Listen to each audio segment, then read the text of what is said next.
Hello everyone. I decided to record another video to help you guys with some potential troubleshooting issues, especially with images and frames.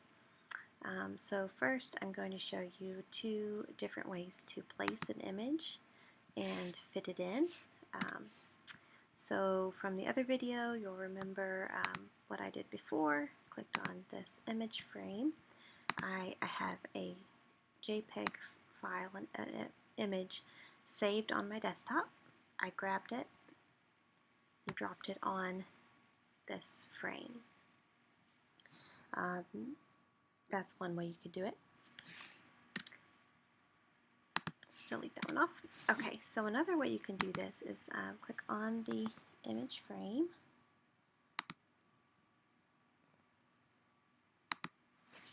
File, place. It's going to bring up the menu. I'm going to click on that same image here. Click open. As you can see, it does essentially the same thing.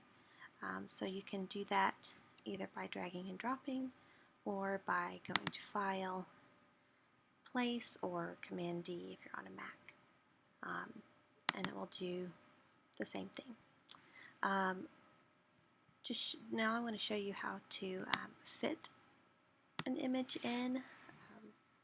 So frames are not all exactly the same size, and neither are images. As you can see, this image actually, if you look at this, I have to hover over it.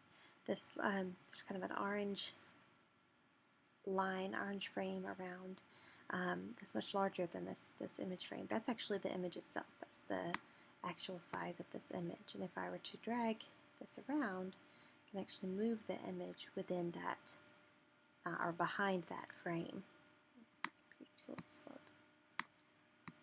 But if I want to fit the whole image in, then I need to right click or control click and click fitting. Now there are different ways you can do it. The best way to do that is actually content aware fit. Click that here.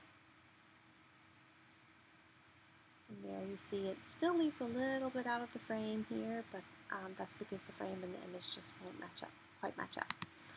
Another way you can do that, I'm going to use this one as an example. You can use, oops, sorry, I clicked on the wrong thing.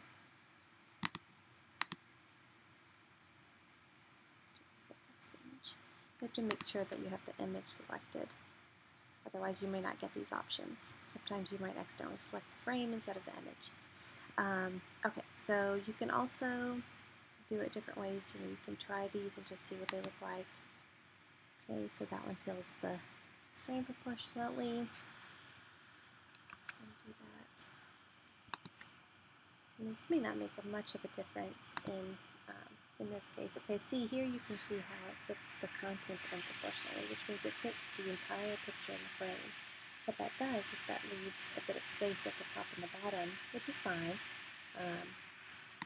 It's going to look okay on the page even though there's some extra space.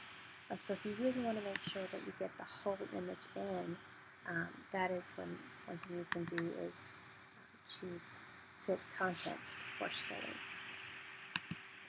And go back to content aware fit, which kind of just takes the most important part of the image to make sure that it's in there. Alright, if you have any other questions about that, about working with images, please send me an email, kmikhailiuk@gmail.com, and I'll do my best to answer that.